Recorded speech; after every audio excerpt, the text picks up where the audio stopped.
Hi, everybody. Welcome to Film Music Media. My name is Kai Savas, and I'm here with the amazing composer Michael Paraskevas. Michael, how are you doing today?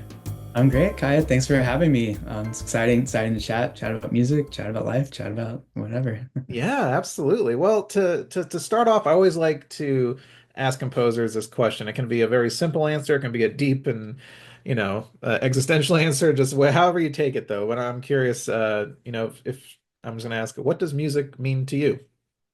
Wow.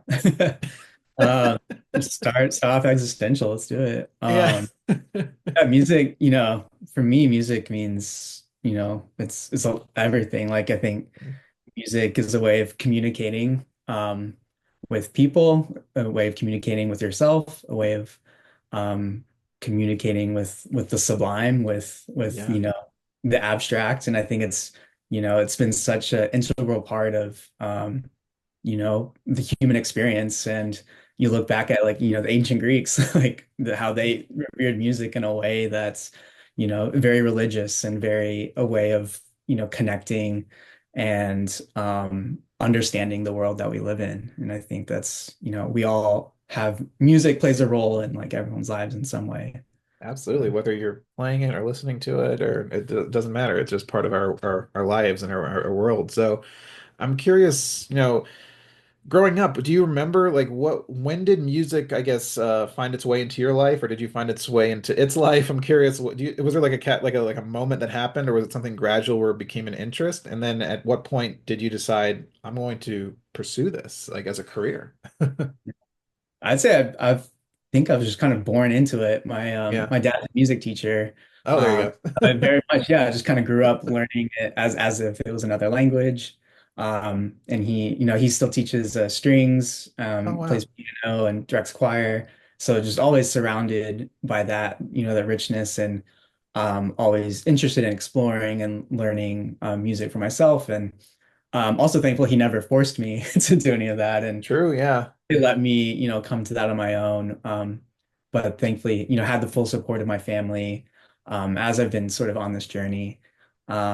And so, yeah, I think, just as I was getting older, kind of through middle school and high school, started getting more and more involved, playing different instruments, grew up playing piano, clarinet in the band, bass and jazz band. And was also started getting into creating music on GarageBand, Yeah. working on films and stuff like that. Um, and then my senior year of high school, I actually did a capstone project where I scored some old silent movies. Oh, So I did nice. scenes from Metropolis and Sunrise, A Song of Two Humans. And I think that, by that point, it was pretty well established that this, love for film and a love for musical storytelling, and really just kind of set off on this adventure from there.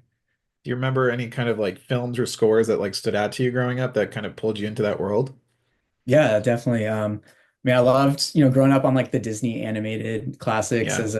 as a millennial, Yep. surrounded by that. The Lion King. clamshells stacked up. Yeah. And of course, rich musical history there. And I also loved like the James Bond scores growing up, and I Yeah. thought that was really cool and very unique and such a iconic part of those movies.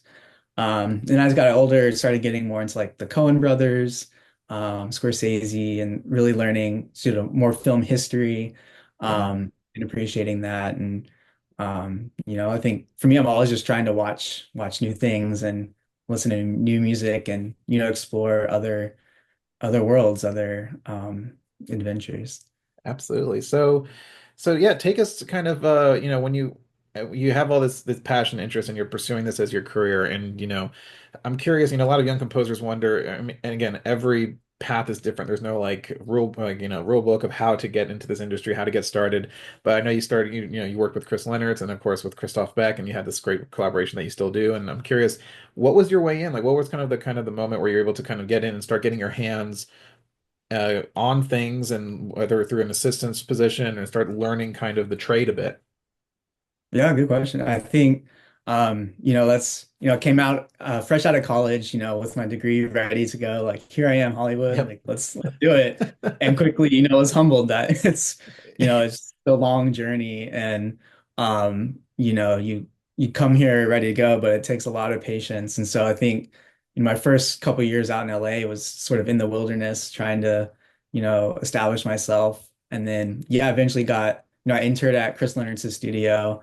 And that was a great way. I got to meet a lot of people and sort of started going to sessions and be, very active inside the film scoring community. Yeah, yeah. And then eventually got connected with Chris Beck. And so, two of the nicest, most generous composers in Oh yeah, the the best. industry. And as you said, that relationship has continued to be very fruitful today. And just he's been an amazing mentor, super generous, and really thankful for the opportunities that, he's given me and, you know, getting to collaborate very closely on many cool projects and yeah, and just sort of continuing that today. Absolutely. So when you first started scoring some shorts and working with other filmmakers and kind of establishing your, I guess, identity as a composer, what were kind of the first lessons that you learned working on short films, but then of course working, on something bigger, working with Chris or either Chris's? Yeah, I think the first thing for me is um, you know, is really diving into the collaboration with the director, with the other filmmakers, and really trying to understand each other and start Yeah. speaking the same language. Because I think, each person you work with has a very different approach, very different process. And, it's our job as musicians to sort of translate their ideas. And, sometimes it's easy, sometimes it's hard. And um, but I think sort of that challenge to me is very exciting because it's, everyone has a very different way they relate to music and has different, experience and comfort level with it. And Yeah. so I think for me, it's really, I look forward to that dialogue. And, there's always kind of a point where you're working with someone for the first time and you kind of unlock that. And I think once you get there, then like the ideas start flowing and it's just a very beautiful mutual relationship.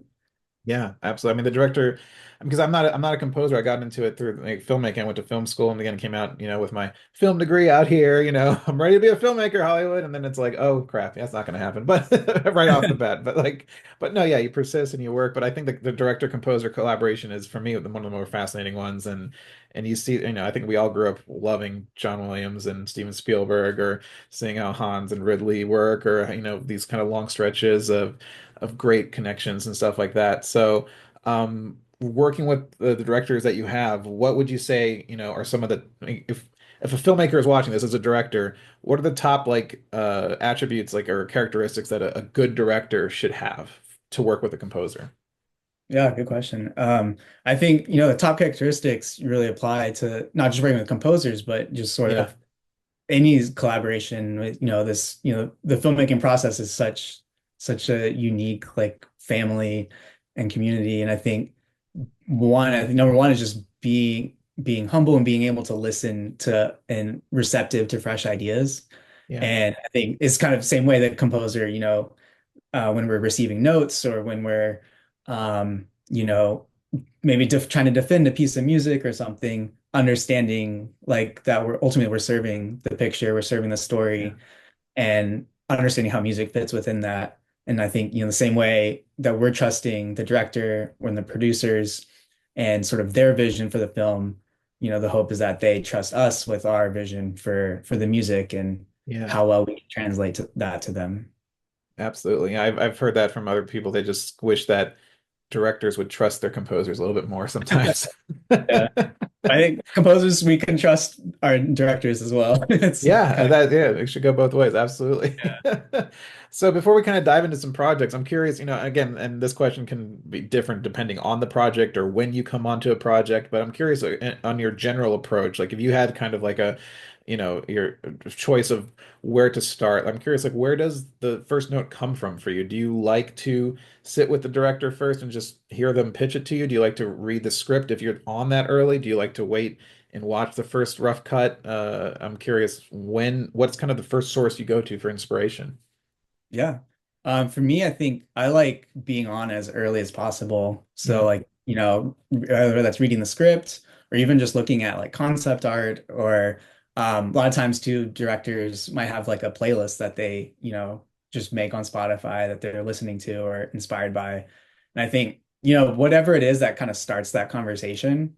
And I think, composers will often like come on towards the end and it's, it's chaotic. We're trying to meet all these deadlines, Sure. feeling the pressure from the studios or the other, backers. And for me, I think the earlier that we start that conversation, I think the more fruitful the end result is.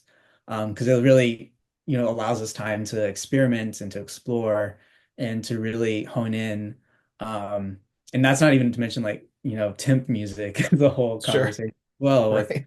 you know, I think if able to go on earlier, then, now we can craft the temp music together and it really becomes a more vibrant and vital part of the story rather than trying to like fit in a box later on. Right. And yeah, I think, I think, wherever that starting point is, I think it's unique to each project and unique to each, collaborator. But I think for me, the main thing is just having a dialogue. And Yeah. that's ultimately what I think this process is. Absolutely. And where, what would you on any? I'm sure again it will be different on different projects, but what typically is your kind of first move? Do you like to sit and try to crack like a certain scene? Do you just like to sit back and just maybe kind of noodle a bit and try to find a melody, find something that's thematic that might fit the tone or the atmosphere? Like, are you building a palette first? Are you finding a theme first? I'm curious, like, kind of what's your starting point to get Yeah, into a project? Yeah. I think kind of really depends on the style and genre. I think there's some projects I love just starting at the piano and getting away from the computer and just noodling around. But that, if there's something that's more sound design heavy or, hones in on a specific like electronic style, then it doesn't might not be as effective. And it Yeah. might just be creating unique sounds or unique textures that can sort of serve as the foundation for, going forward. And so I think for me, I think it's really just whatever I get drawn to immediately and like my gut is kind of like, oh, that sounds cool. Or that it could be a scene like, oh, I really love how this plays and love the emotion I feel when I'm watching this. Yeah. Um, and immediately might click something. And I think for me, it's just like whatever you can first grab onto, let that inertia sort of carry you. And then Yeah. Yeah. it really like informs, what the rest of the score might be. Yeah, absolutely. Well, I want to jump into some of your projects because I mean, you worked on some amazing stuff. Agatha All Along, Hawkeye, WandaVision. With Chris, and then of course you have some great solo projects like Unspoken and El Tonto por Cristo. So I'm curious.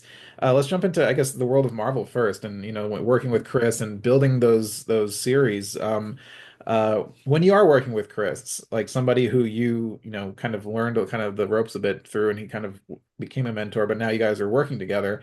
And it's funny because I've interviewed like Chris Leonard and Matt Bowen and kind of like seeing how their dynamic kind of what was it like working with Chris? Did you feel kind of it was comfortable and safe, or were you kind of more nervous like, oh, I'm stepping up to the plate now and I have to Yeah, I think, the great thing about working with Chris is like even early on when I was just assisting, like I was already very involved with Yeah. his projects and, where that he's very generous and, lets, we're running sessions or writing cues and, just very active creatively. And so I think, once we eventually got to this point now where we're collaborating as, co-scorers, that it is very seamless and like we've already have this almost what like 7 years of history together Yeah, yeah. and very in sync with each other musically and creatively, and I think that really helps this sort of understanding. And so yeah, I think he's done an amazing job preparing and helping me kind of grow into that. And I think UC is like his amazing history of his other former assistants all doing really cool stuff now. Yeah. And I think it's yeah, a very special mentorship. And um I think it's yeah, exciting now that we're kind of in this different phase of our relationship. And I'm excited to see how it keeps evolving and transforming. Yeah, absolutely. So let's jump into this kind of these Marvel series, which are they're so packed with lots of stuff, and you're building you're entering these worlds that are connected in some way, but they also are very standalone in their own pieces. So I'm curious whether and you can pull examples from any of them. So I'm curious when you're starting on a series like that, um, what's what are the conversations that you're having with the showrunner with Chris, and what's the starting point to kind of start building a palette, whether it's for Agatha All Along or WandaVision or Hawkeye or anything or either one of those. Yeah. Yeah, I think the Marvel shows, it's been really fun because, each one has sort of a world or genre that they're exploring. Yeah. And I think for me, that's fun, like being able to draw on all these different influences and finding ways to combine them in unique possibilities. And, I think like with Hawkeye, that was, you have this Christmas music, then you have this like heist sort of vibe to it, and then kind of fitting that under the overall Marvel heroic umbrella. And so you really end up with these really interesting combinations of instruments and styles and having to weave in and out. Not to mention now connecting with other themes from other shows, by Yeah. other composers, and sort of creating this fabric of, the greater Marvel universe. And I think, that's something that's really exciting and something that also like resonates with, fans and um, people that really, love like diving into these world and, seeing all the Easter eggs and stuff as well. Yeah. So I Yeah. think that's a conversation that kind of like, happens each time. And then like with WandaVision and with Agatha, leaning into these tropes with like the TV sitcom Yeah. and Agatha more the horror, horror tropes from different eras and finding ways to, combine that all together. And I think with Agatha especially, it was we kind of got rid of some of the more heroic classic Marvel tropes and we're able to, get a little into the deeper side of, experimenting with unique sounds and weird instrument combos and playing instruments wrong and stuff like that where it's Yeah. every composer like relishes those opportunities and you don't always get that, especially on, like a studio show like that. And so I think it was, fun really getting to explore that and come up with fun sounds. Absolutely. So I mean that's like kind of like I love going into composer studios and seeing kind of their experimental rooms of different, concoctions of different things, and they have microphones in all different positions, and you're playing pitches and stuff like that and you're on your DAW and everything. But when you're working on a TV series, it's a little bit more, I think, you got tighter schedules, you got a lot more to cover. How much time do you have to like kind of block out time to experiment to find those kind of palettes, or where is it like did you have to hit the ground running? With Agatha, we were actually, I think, a little lucky that we had some time at the beginning to, explore and, we recorded, musicians. We did like a string quartet and just record them making all these weird textures and sort of sampling them specifically for the show. And then, throughout the project would have, maybe like a violinist come over or I actually play clarinet and bass clarinet. So we actually Oh, recorded my nice. playing some stuff and then processing it and adding on weird effects and so we're yeah able to do that early on and let that sort of create this giant Lego bin of things Yeah. that we could like build with as we went. And I guess most of my TV experience has been with Marvel, so I can't really speak on like the other side of that, but I think Right. they are, I guess, their approach is very cinematic in a way, and so it feels a lot like you're scoring sort of three or four mu movies at once. Um, and you're kind of starting with you have the whole arc for all 7 or 8 episodes or whatever it is, and so it really for me doesn't feel that much different than scoring a movie. It's just now it's Yeah. just longer. but Yeah, absolutely. but then So yeah. yeah, but yeah, you mentioned the arcs. I'm curious, like, how do you map out a series? Like, I mean, when you are you so when you start on either of those series, do you know exactly where the whole show is going? Are you kind of tackling it episode by episode? Do you kind of have like a big like one of those like big like murder mystery maps where you're pinning like things all over to make sure like this theme's gonna pop up here, it's gonna pay off over here, and in the episode 8 or something like that. I'm curious, like, how do you structure a score that is meant to kind of be like this giant season arc? Honestly, I'd probably make my life way easier if we did have those maps with the yarn and stuff. Yeah. But somehow it all is, jumbled up in there.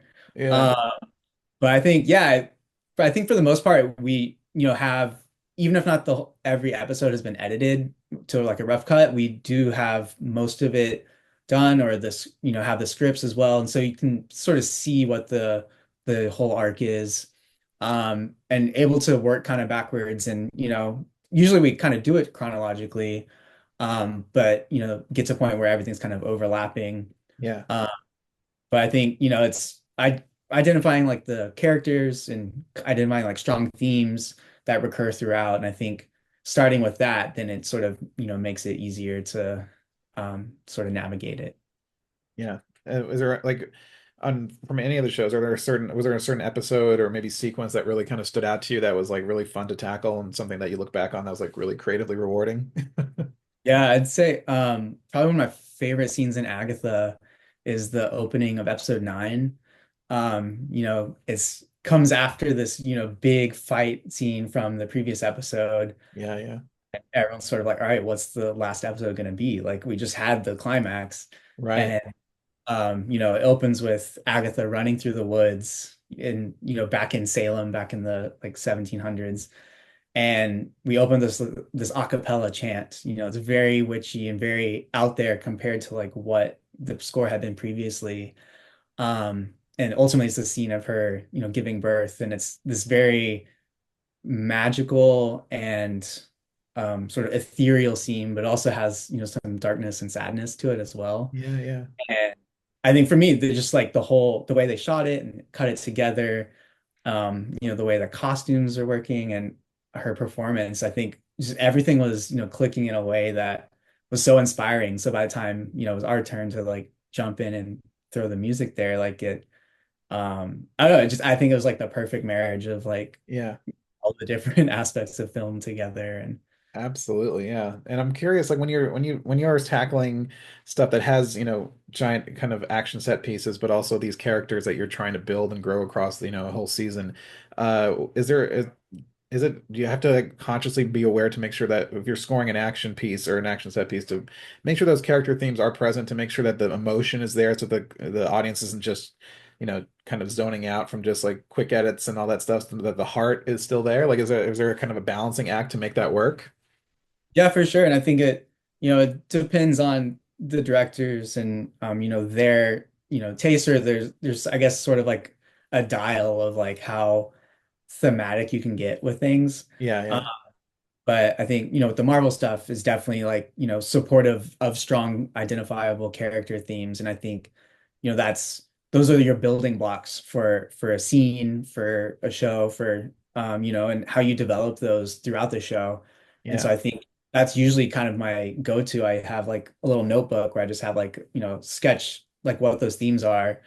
And when I start on a new scene, sort of identify like what those key moments are and where we want to tap in emotionally. And then it's sort of kind of you create that structure and that framework and then able to fill it in after that. Absolutely. Well, I kind of want to jump back because I forgot to ask when you were talking about kind of experimenting on Agatha and kind of creating all these weird sounds and using what were like the most unique, were there any kind of out of like weird instruments that you found? I remember I was interviewing like Nate Barr one time and he's like, oh yeah, I have this bone that I was like just like an animal bone, you're just using a bone. So I'm curious if you find any, were they all kind of traditional instruments or were you finding different ways to get sounds? Yeah. So it's funny, like a lot of it was playing traditional instruments, but Yeah. then we were really trying to, play them wrong or play them Right.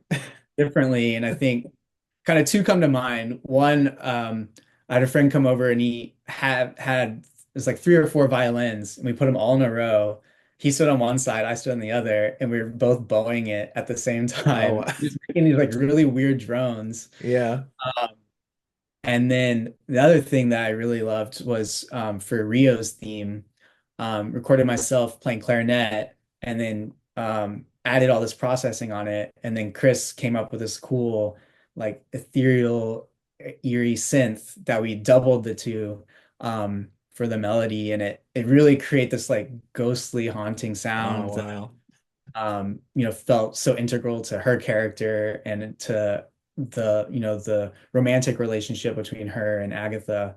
And I think, it's, one of my favorite themes in the show for sure. That's awesome. What is it when you come up with something that's kind of really out there, kind of out of the box and new and really specific to the show that you're scoring. That's not like really following the temp. It's not like kind of copying a different another composer's style. And you come up something with something like that, and you're really collaborating, and then you have to present it to the showrunner, to your director. Is like, is it nerve-wracking to get that feedback? Or are you excited to get the feedback? Honestly, I'd say the first playback, no matter what the music is, even if it's just like straight up orchestral, Yeah, it's nerve-wracking because you never know how it's gonna land or right. they think, and sometimes too like they don't their feedback isn't always like immediate, and so you're just kind of Sure. all right, we'll loop back in a few days, let you know, and you're like, wait, what? But I think, um, I think early on, actually, it was kind of with Agatha, it was almost kind of the opposite, where we were playing it too traditional in our first few demos Oh, and wow. sort of, trying to fit within this, broader Marvel framework. And they were very specifically like, no, get away from that. Like, Hmm. and so we were like, all right, let's not use French horns and trumpets, and we're not trying to do this big orchestra. Um, keep it very contained, Yeah. and lean into the textures. And, we had, I think it was like 7 or 8 trombones and like a string orchestra, basically. That's kind of our main foundation. And so, we're able to get a lot of like very cool glissandi effects and Hmm. very sort of, you know, eerie and sort of watery, sinewy textures that I think really fit well for this sort of witchiness and this magical quality. And so I think, yeah, we kind of like found that early on, and we're again like encouraged to keep doing that and keep going with that. And so I think anytime you get that sort of endorsement, like it's very self-assuring Yeah.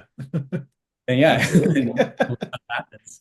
It just And sounds like a fun world to play in, like sonically, like, and you get to just jump around from different worlds. And yeah, even though Marvel has kind of like a style or kind of an aesthetic, but each of these series are its own separate thing, and you get to really kind of just add a sonic identity to them. So I think that yeah, must have been so much fun to do it with Chris and just for sure. And I think some like a lot of projects, you kind of start at point A, you end up at point B, and you're like, I don't even know how how I got there. right. That's part of the joy of it is, it's you're combining all these ideas from other people and finding a way to, transform, make something that you wouldn't necessarily come up on your own. And I think that's like the beauty of filmmaking. Yeah, it's like people think it's like, oh, you have the vision in your head, and it's exactly what's in your head is going to be out there, and it's just like, no, you start playing around with it, and it's like a living organism. It kind of Yeah, takes its own exactly. life, and then you start adding some things like, oh, I didn't think about that. Well, how does this sound? And it just becomes this thing that you're like, I had never even pictured that or thought of that, you know? Yeah. Absolutely. Well, I want to talk about Unspoken, which is a great film that you scored. I'm curious, talk to me about working with the director and coming up with the score for that. What was the idea, and what did you want the music to do in that film? Thank you. Yeah. So yeah, director Jeremy Borison. We've worked together several times on short films, but then this was his first feature, so our first time Yeah. doing it together. Um, and it was very beautiful, sort of character study, very intimate. And, I had just come off working on a different, Marvel project. Um, and so, going from scale from this to trying to like hone into this, more closely, followed character, and really it's all really about internalizing, the main character's thoughts. And as Yeah. he's coming of age in high school, and he's gay in an Orthodox Jewish community, and really trying to, highlight that apprehension and anxiety that he's living with. So immediately, yeah, we kind of, figured what that scale was musically and kind of, started at the biggest moment and kind of worked backwards. Um, and I really found like, this sort of, I know, are you familiar with like Messiaen's Quartet for the End of Time? Um, No, I'm not. he was a composer back, during the Holocaust. He was actually in a concentration camp and wrote this, haunting piece of music that was a quartet of piano, Wow. violin, cello, and clarinet. Um, and it was the musicians that were available to him at the camp. Wow. And that kind of like started my initial idea was just, connecting this, um in the movie and Unspoken, like his grandfather was in the Holocaust, and There's, a journey for Noam, the character, to sort of understand his background. Yeah. So that's kind of my initial starting point, even though like musically, it obviously the style is very differently, but starting with Yeah. those instruments. And I think finding a way to modernize that and, have this connection, but, in a way that feels more appropriate to the story. So yeah, that's really where we started. It was just sort of Wow. hone in on that sound, and then um, the score is very much internalizing his anxiety, and so there's a lot of movement and a lot of swells and a lot of sort of uneasiness that kind of persists throughout. Yeah, so I'm curious, like when you're working on like a character study like that, where it's more where the character is more internalized and we're supposed to your music is helping the audience kind of enter that character's feelings and thoughts. Are you reading the performance? Like how do you score performance? Like how do you score an actor's performance? Are you looking at certain eye movements, certain body language, and does that feed your process and how you react if an actor is trying to do something and you see what the actor is doing and then you're reading that, like how can I translate that musically? Oh, good question. Yeah, I think it's tricky with when it's a more subtle performance, and so you're Yeah, not wanting to make it over dramatic. And the actor's performance, amazing job and sort of creating this character, and we basically stick with him throughout the entire film. And yeah, so it's really tricky to like not have music do too much. So I'm not necessarily looking at those eye movements or hmm, how he's interacting in the space, but I think it's more just each identifying each scene sort of what the overall feeling he's experiencing. right, Because a lot of it too is like we talked about how like the music is sort of functioning as his like inner dialogue, yeah, and there's like not voiceover. You don't really know what he's thinking inside, but you're seeing sort of his reactions to different situations. yeah. Uh, so the music kind of serves as that without, I think, finding restraint in that, and sort of setting the mood for, what's happening. Yeah, absolutely. Well, I mean, I think that's such a skill to have. I mean, I mean, it's like you as a storyteller, like doing that, working with your director and finding those ways of bringing the music to life and bringing the story to life. And I think it's such a, it's you're doing it also in those Marvel shows, but you're doing it in more kind of like just quieter, more micro, focus a little bit more on something like this, like a film like Unspoken. But it's a beautiful work. So congrats. Good. I think a beautiful film and, good storytelling is it's fun to work with no matter what the scale is. And I Yeah, think absolutely. that And to connect with a director that you guys were doing shorts together, so it's kind of awesome that you both were able to do this feature. We also have a film El Tonto por Cristo, which I believe it's not out yet, or is it still, or is it out? it's so we're kind of going through the festival stuff right now. So Right, it's so it's going to the festival circuit. Yeah, so we'll see by the end of the year sort of where it ends up. But same kind of similar thing, smaller indie project that's, really centered around a main character, and sort of his journey.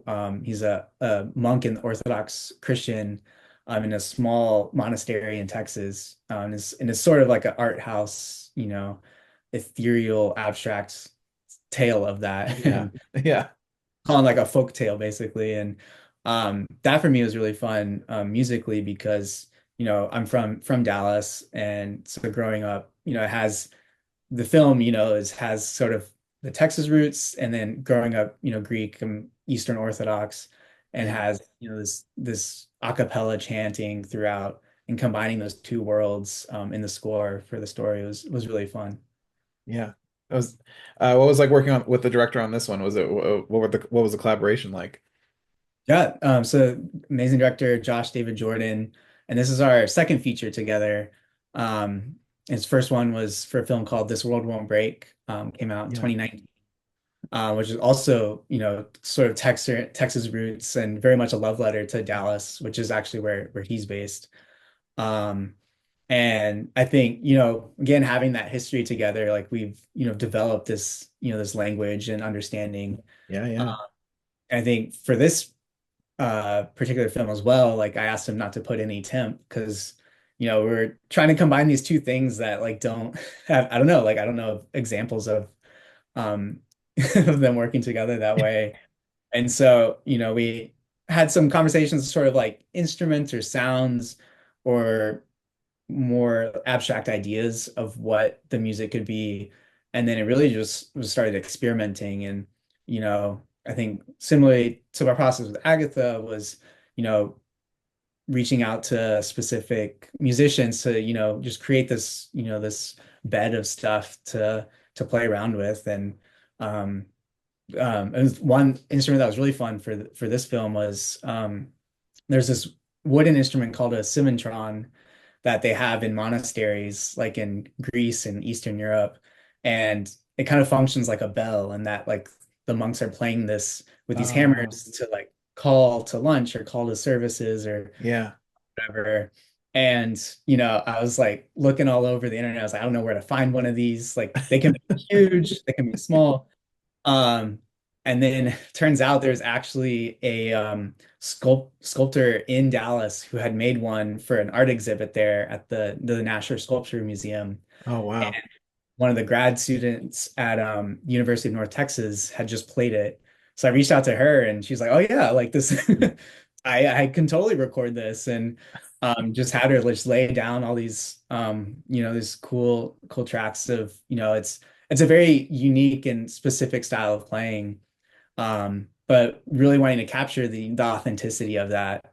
And so then took that and then incorporated it into certain moments in the score. Yeah, absolutely. Well, that's amazing. Congratulations on that on El Tonto por Cristo. I know the festival circuit can be a long journey, so I'm hoping that you guys find distribution because I have a friend who's submitting his short into festivals and yeah, it's but it's a fun journey too. So Yeah, long, fun, and expensive journey. yes, that's the whole career is long, fun, and expensive. But Mike, I want to thank you so much for taking your time today to talk and dive into your process and kind of taking us into all your projects. And yeah, it's been such an enlightening chat. So really appreciate it. Thank you so much. Thank you, Kai. I had a great time and always down to chat more. So thank you.